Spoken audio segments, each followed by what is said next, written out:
बच्चों आज जो है हम लोग स्टार्ट करेंगे क्लास 7th का फर्स्ट चैप्टर। ठीक है, वन शॉर्ट वीडियो होगा, मतलब एक चैप्टर एक दिन में खत्म करेंगे। ठीक है, और करेंगे क्या कि सबसे पहले हम आपको पूरे चैप्टर की एक समरी दे देंगे और उसके बाद पूरे चैप्टर को हम डिटेल कर देंगे। ठीक है, तो आइए समरी पे। चैप्टर का नाम क्या है बच्चे? तो आपके चैप्टर का नाम है न्यूट्रिशन इन प्लांट्स। ठीक है, तो इसमें हम लोग पढ़ेंगे क्या?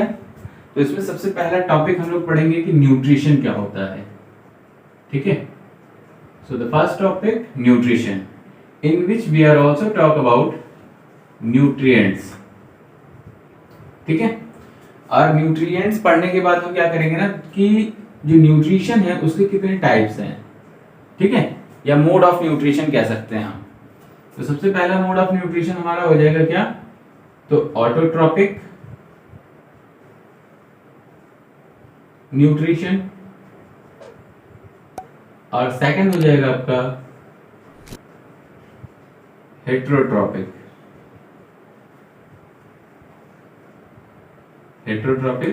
न्यूट्रिशन। ठीक है, अब ये जो ऑटोट्रॉपिक न्यूट्रिशन है इसमें क्या क्या पढ़ेंगे? तो सबसे पहला टॉपिक हम पढ़ेंगे बच्चा इसमें फोटोसिंथेसिस।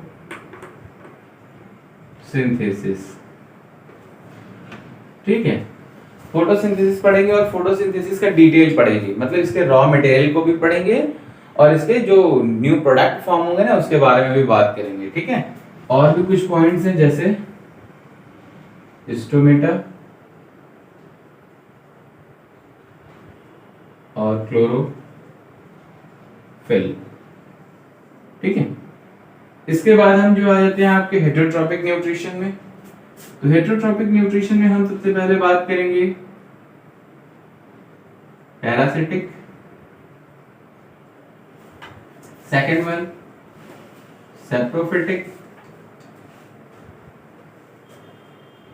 नेक्स्ट आपका होगा सिम्बायोटिक,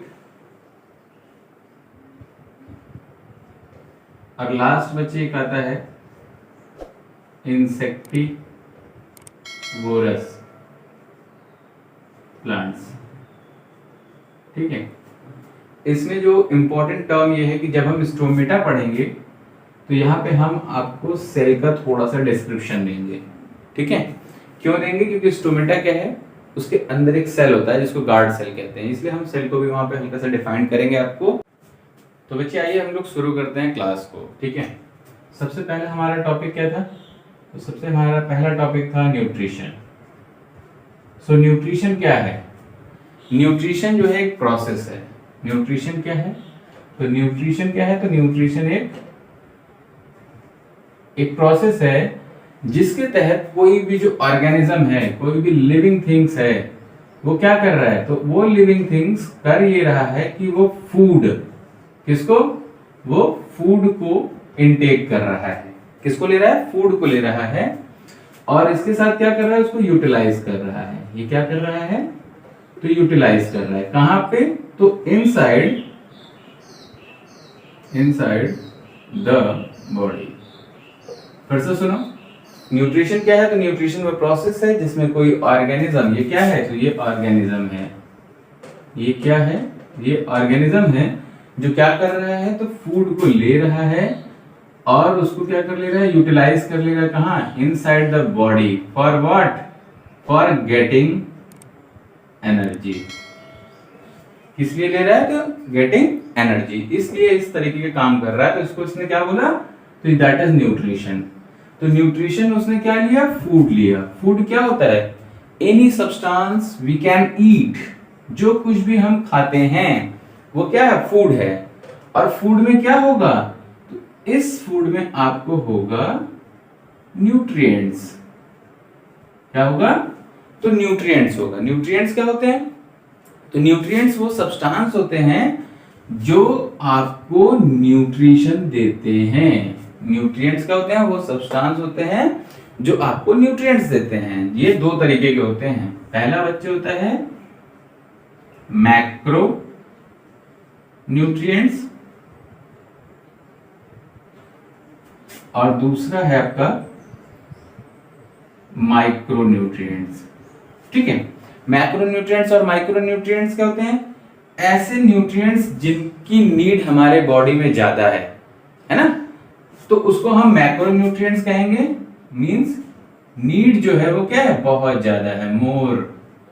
और यहाँ पे माइक्रोन्यूट्रिएंट्स क्या है? जिनकी नीड बहुत कम है, तो नीड क्या हो जाएगा? लेस हो जाएगा। ठीक है, जो आपका मोर न्यूट्रिएंट्स की नीड है, जैसे कैल्शियम ले लो। ठीक है, तो ये क्या है? कैल्शियम। ठीक है, फॉस्फोरस, फॉस्फोरस।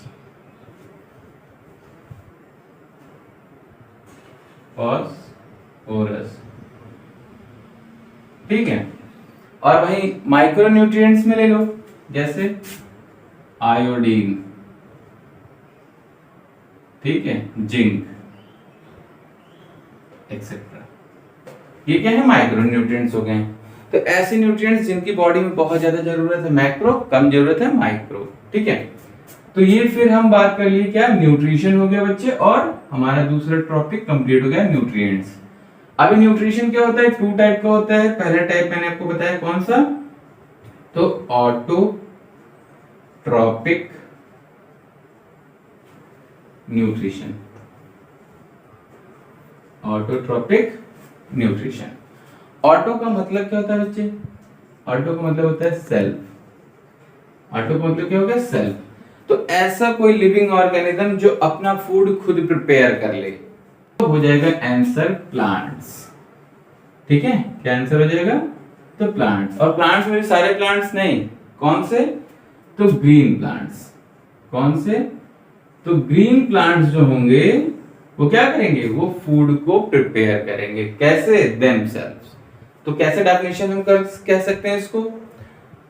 तो green plant can prepare their food by themselves, that is called autotrophs, and this type of nutrition is known as autotrophic nutrition. ठीक है, अभी जो ये ग्रीन प्लांट्स जो है ऑटोट्रॉपिक न्यूट्रिशन परफॉर्म करेंगे, वो किसके थ्रू करेंगे? तो वो करेंगे आपका फोटोसिंथेसिस। किसके थ्रू करेंगे? तो फोटोसिंथेसिस के थ्रू करेंगे। तो हम लोग इक्वेशन पे आ जाते हैं। एक ले लिया CO2, दूसरा हो गया मेरा H2O, फिर हो गया मेरा C6H12O6। ठीक है, और फिर मेरा हो जाएगा O2। यहां पे क्या हो जाएगा आपका? सनलाइट। ठीक है, और यहां पे क्या हो जाएगा आपका? क्लोरोफिल। ठीक है, तो जो ग्रीन प्लांट्स होता है, याद रखेंगे, हम बना भी देते हैं इसको प्लांट्स को। ये है मेरा ग्रीन प्लांट्स। ठीक है, जो ग्रीन प्लांट्स होता है बच्चे, वो क्या करता है? तो इन्वायरमेंट से क्या करेगा? इन्वायरमेंट से इस कार्बन डाइऑक्साइड को ले लेगा। किसको ले लेगा? तो कार्बन डाइऑक्साइड को ले लेगा। ठीक है, और क्या करेगा? यहां पे रूट होता है ना, तो ये रूट से ये क्या करेगा? यहाँ पे जो अंडरग्राउंड रूट है, इस रूट से, ठीक है, क्योंकि रूट में क्या होता है? जाइलम होता है। रूट में क्या होता है? जाइलम। जाइलम क्या करता है? जाइलम जो है वाटर्स को एब्जॉर्ब करता है, मिनरल्स को एब्जॉर्ब करता है।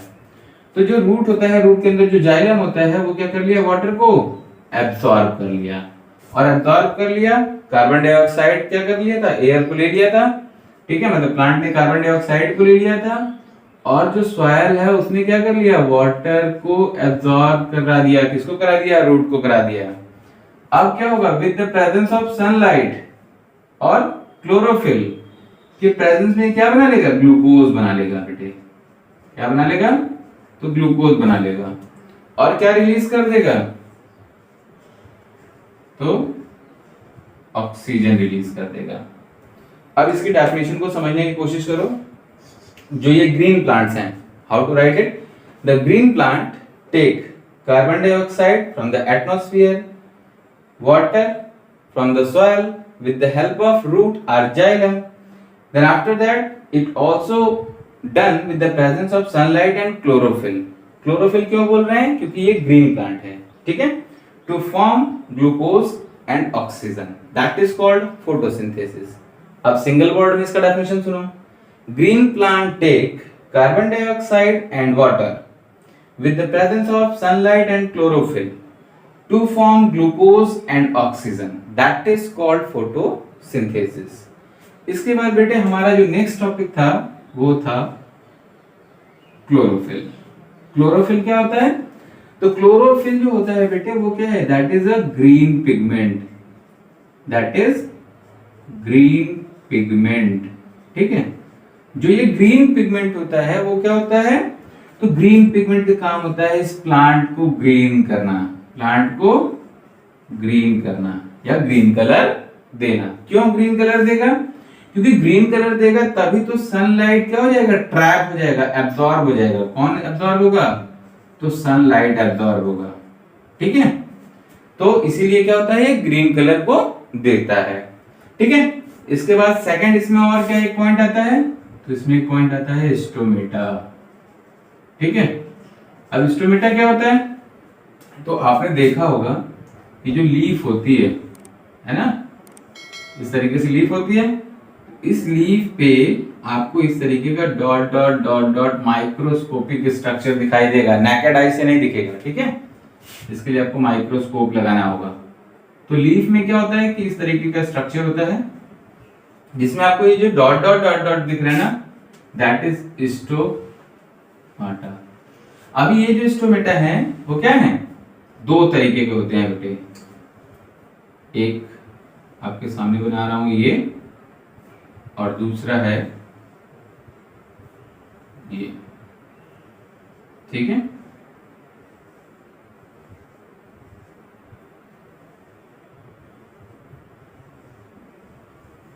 ठीक है, अभी इसमें हमने सारा सेटअप बना दिया। तो अब यहाँ पे जो अंदर में मैं ये लाइनिंग कर रहा हूं जिसके अंदर अंदर, ये क्या है? तो इसको अगर आप बात करोगे तो ये आपको बोलेंगे हम ये गार्ड सेल है। ये क्या है? तो ये गार्ड सेल है। ठीक है, और ये गार्ड सेल में क्या दिख रहा है? यहाँ पे देखो बच्चे गैप दिख रहा है। तो जो ये गैप दिख रहा है, ध्यान से देखो, जो ये गैप दिख रहा है, ये गैप को ही हम बोलते हैं ओपन स्टोमेटा। क्या बोलेंगे? तो ओपन स्टोमेटा। ठीक है, और यहाँ पे देखो इसमें कहीं गैप नहीं दिख रहा, ये पूरा का पूरा क्लोज है, तो इसलिए इसको क्या नाम दे देंगे? क्लोज स्टोमेटा बोलेंगे। ठीक है, और बेटे जो ओपन स्टोमेटा होता है वही गैसियस एक्सचेंज परफॉर्म करता है, और जिसमें स्टोमेटा क्लोज है वो क्या होगा? गैसियस एक्सचेंज परफॉर्म नहीं करेगा। ठीक है, तो टू टाइप के स्टोमेटा होते हैं। पहला ओपन स्टोमेटा दिख रहा है आपको, और दूसरा आपको दिख रहा है तो क्लोज स्टोमेटा दिख रहा है। ठीक है बेटे, नेक्स्ट टॉपिक हमारा जो स्टार्ट होगा वो होगा हेटेरोट्रॉपिक न्यूट्रिशन। ठीक है, तो यहाँ पे आपको क्या दिख रहा है? हेटेरो। हेटेरो का मतलब ही होता है डिपेंड ऑन अदर। ठीक है, मतलब ये अपना फूड जो है खुद से नहीं बनाते हैं। Means how to give the definition? तो हम बोल सकते हैं कि those organism that depend on other for food और nourishment, that is called heterotrophs. ठीक है, क्या बोलेंगे उसको? तो हेटेरोट्रॉप्स बोलेंगे, हेटेरोट्रॉप्स।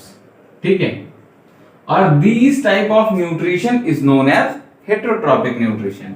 तो जो बच्चे हम हेटेरोट्रॉप्स का नाम लेंगे, इसमें कितने कौन कौन आ जाएंगे? बहुत सारे एग्जांपल्स आ जाएंगे। जितने भी एनिमल्स होते हैं ना, वो सब के सब आपको क्या है? हेटेरोट्रॉप्स हैं।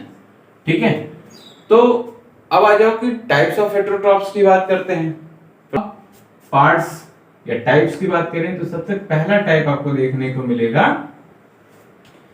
तो इसमें मिलेगा पैरासिटिक न्यूट्रिशन। क्या मिलेगा? तो पैरासिटिक न्यूट्रिशन। ठीक है, तो पैरासिटिक का मतलब ये हो गया, पैरासिटिक मतलब कि बड़े ध्यान से समझो, पैरासिटिक का मतलब ये हो गया बेटे ना कि इसमें एक कोई लिविंग ऑर्गेनिज्म होगा जो क्या होगा कि डेवलप करेगा। ठीक है, दूसरे लिविंग ऑर्गेनिज्म पे। ठीक है, ध्यान से समझो, ये जो लिविंग ऑर्गेनिज्म है नंबर 1 वाला, ये क्या करेगा? ये इसके ऊपर डिपेंड होगा। ठीक है, दूसरे लिविंग ऑर्गेनिज्म पे डिपेंड होगा। किस लिए? फॉर फूड के लिए एंड न्यूरिशमेंट के लिए। फॉर फूड के लिए एंड न्यूरिशमेंट के लिए। और इसमें सबसे बड़ी बात पैरासिटिक न्यूट्रिशन में क्या होता है ना कि एक को बेनिफिट होता है, इसको क्या हो रहा है, इसको बेनिफिट हो रहा है, ठीक है, इसीलिए ये क्या दिख रहा है, ये हेल्दी दिख रहा है थोड़ा सा, ठीक है, और एक को क्या हो रहा है, लॉस हो रहा है, ठीक है, इसीलिए पतला दुबला दिख रहा है ये, ठीक है। तो पैरासिटिक न्यूट्रिशन क्या हो गया, those living organism that depend on the other living organism for food और nourishment, that is called parasites, and this type of nutrition is known as parasitic nutrition, ठीक है। अब इसमें हमने जो एग्जांपल ले लिया है यहाँ पे आपको एक ह्यूमन बीइंग्स के बारे में दिखा दिया है, ठीक है, जैसे एक क्या है दूसरे के ऊपर डिपेंड है। इसमें आपके लाइस भी आते हैं, लाइस का मतलब जो जू होते हैं बाल में, ठीक है, ये भी पैरासिटिक न्यूट्रिशन है क्योंकि वो आपसे न्यूट्रिएंट्स लेते हैं, खुद को बेनिफिट देते हैं और आपको नुकसान पहुंचाते हैं। प्लांट में बात करेंगे, एग्जाम्पल की बात करेंगे तो आपका पहला आ जाएगा कोस्कुटा। तो कोस्कुटा और अमरबेल, कोस्कुटा का केस क्या है, जैसे कोई भी प्लांट है ना बेटे, तो इसके चारों तरफ से आप देखोगे कि इस तरीके का मोमेंटम आपको प्लांट का देखने को मिलता है। कुछ प्लांट्स होते हैं इस तरीके से रोटेट करके दूसरे बड़े प्लांट को पकड़ लेते हैं, ठीक है। तो जो कोस्कुटा है वो क्या कर रहा है कि बड़े प्लांट से क्या ले लिया, न्यूट्रिएंट्स ले लिया और अपने आप को डेवलप कर रहा है, और नुकसान किसको पहुंचा रहा है, बड़े प्लांट को पहुंचा रहा है। क्यों, क्योंकि उसी का तो न्यूट्रिएंट्स लेकर के वो डेवलप कर रहा है, ठीक है। तो ये हो गया आपका कोस्कुटा और अमरबेल, ठीक है। ये क्या है, पैरासिटिक न्यूट्रिशन हो गए आपके। अब आ जाओ सेकंड जो है बच्चे वो है हमारा सेप्रोफिटिक न्यूट्रिशन, ठीक है। सेप्रोफिटिक न्यूट्रिशन क्या कहता है, सेप्रोफिटिक न्यूट्रिशन कहता है कि अगर कोई लिविंग ऑर्गेनिज्म जो है वो क्या हो जा रहा है, वो डिपेंड हो जा रहा है किसी डेड और डिकेइंग मैटर पे, ठीक है, जैसे किसी डेड और डिकेइंग मैटर पे क्या हो जा रहा है, ये डिपेंड हो जा रहा है। तो किस लिए, तो फॉर फूड एंड न्यूरिशमेंट के लिए, ठीक है। तो अगर कोई लिविंग ऑर्गेनिज्म जो है वो क्या हो रहा है, किसी दूसरे लिविंग ऑर्गेनिज्म, किसी डेड ऑर्गेनिज्म पे, फिर से सुनो, अगर कोई लिविंग ऑर्गेनिज्म क्या हो रहा है, किसी दूसरे डेड ऑर्गेनिजम्स पे क्या हो रहा है, ग्रो और डेवलप कर जा रहा है, ठीक है, तो उसको हम नाम देंगे सेप्रोफिटिक न्यूट्रिशन। एग्जांपल्स की बात करेंगे तो जितने भी फंगी हैं, ठीक है, जैसे में इसमें आप एगेरिकस, ठीक है, आप ईस्ट, ठीक है, और भी बहुत सारे, जैसे में आप मशरूम, ठीक है। तो ये जो चीजें हैं, ठीक है, सेप्रोफिटिक न्यूट्रिशन में आएंगे, ठीक है। तो फिर से मैं बोल रहा हूं, सेप्रोफाइट्स मतलब कि कोई लिविंग ऑर्गेनिज्म क्या हो जा रहा है, डेड और डिकेइंग मैटर पे अपने आप को सरवाइव कर ले रहा है, for what, so for food और न्यूरिशमेंट, उसको ही हम नाम देंगे सेप्रोफिटिक न्यूट्रिशन। एग्जांपल में जितने भी फंगस होते हैं सब आते हैं, जिसमें आपका एगेरिकस हो जाएगा, ईस्ट हो जाएगा, मशरूम हो जाएगा, एक्सेट्रा, ठीक है। रुको, नेक्स्ट है बच्चे हमारा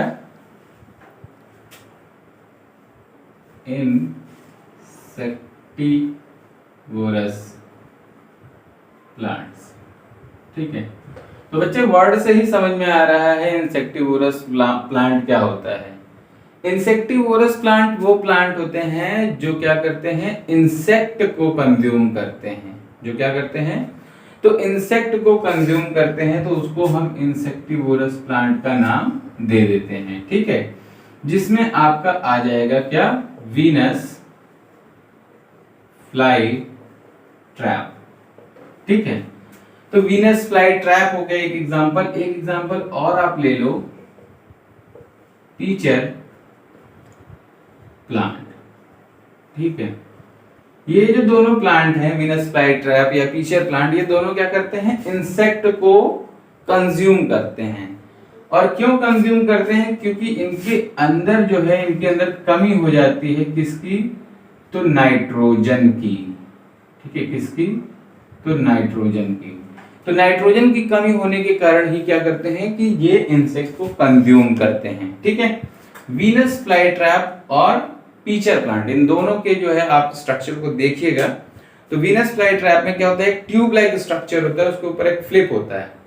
वो फ्लिप क्या होता है कि जब इंसेक्ट आता है तो उसके बाद वो फ्लिप ओपन होता है, और जैसे इंसेक्ट उसके अंदर जाता है फ्लिप क्लोज हो जाता है, then after that they will be go to die, क्योंकि फ्लिप तभी खुलेगा जब वो इंसेक्ट डाई कर जाता है। ठीक है, और पीचर प्लांट का केस ये है कि ये एक फ्लैपिंग की तरह होता है, ऐसा इंसेक्ट इसी पे बैठता है बच्चे, और बैठते ही ये क्या हो जाएगा, कोलैप्स हो जाता है, चिपक जाता है, बंद हो जाता है, और वो तभी खुलेगा जब वो इंसेक्ट पूरे तरीके से डिकम्पोज होना स्टार्ट हो जाता है। तो ठीक है, तो इस तरीके से ये क्या है, इंसेक्टिवोरस प्लांट है। कैसे डिफाइन कर सकते हैं, हम बोल सकते हैं कि those plant that are dependent on insect for nourishment, so that is called the insectivorous plants. ठीक है, अब इसके बाद एक नेक्स्ट हमारा जो टॉपिक आता है वो आता है आपका, ये था थर्ड वन। ठीक है, अब हम फोर्थ वन की बात करते हैं, जिसको हम बोलते थे सिम्बायोटिक प्लांट्स। ठीक है, तो सिम्बायोटिक के केस में क्या होता है ना, दोनों को बेनिफिट होता है। जैसे कि अगर कोई एक लिविंग ऑर्गेनिज्म है, मान लो जैसे हमने ले लिया एल्गी, ठीक है, और दूसरा ले लिया फंगी, तो इन दोनों के एसोसिएशन को हम बोलते हैं बच्चे लाइकेन। ठीक है, क्या बोलेंगे, तो लाइकेन। ठीक है, तो लाइकेन क्या है कि that is the association of algae and fungi, और ये दोनों जब आपस में मिलते हैं तभी जो है एक दूसरे को क्या करते हैं, न्यूट्रिएंट्स और food material, raw material exchange कर पाते हैं। इसीलिए हमने इसको क्या नाम दे दिया, तो इसको नाम दे दिया सिम्बायोटिक प्लांट्स या सिम्बायोटिक रिलेशनशिप। इसको आप ऐसे भी समझ सकते हो कि कोई दो बच्चे हैं और दोनों बच्चे क्या कर रहे हैं, लंच बॉक्स लेके आए हैं। ठीक है, तो दोनों बच्चों ने अपने अपने लंच बॉक्स को क्या कर लिया, आपस में शेयर कर लिया। तो शेयर जब करेंगे तो दोनों के टिफिन का न्यूट्रिएंट्स एक दूसरे को मिलेगा, और दोनों को टेस्ट भी अलग अलग मिलेगा, दोनों को फायदा भी होगा, क्योंकि न्यूट्रिएंट्स भी मिला और टेस्ट भी मिला। तो क्या हो गया, ये सिम्बायोटिक हो गया, जिसमें क्या होता है, तो एक्सचेंजेशन ऑफ मटेरियल होता है। ठीक है बेटे, तो ये क्या हो गया, तो ये आपका सिम्बायोटिक प्लांट है, जिसका नाम क्या था, तो लाइकेन था। ठीक है, अब इसके बाद लास्ट टॉपिक जो हमारे इस चैप्टर की बच जा रही है वो हो जा रही है सेल। क्यों सेल बात करेंगे हम, क्योंकि सेल इसलिए बात करेंगे क्योंकि हमने अभी गार्ड सेल को पढ़ा था, कहां पे, तो स्टोमेटा में पढ़ा था। तो सेल क्या होता है, तो सेल जो होता है एक यूनिट होती है, जिसको हम बोल सकते हैं कि that is a single unit of living organism. ठीक है, किसी भी ऑर्गेनिज्म की क्या है, ये तो सिंगल यूनिट है। ठीक है, तो हम बोल सकते हैं कि सेल इज द स्ट्रक्चरल, ये क्या है, तो ये क्या है, तो ये स्ट्रक्चरल, फंक्शनल एंड फंडामेंटल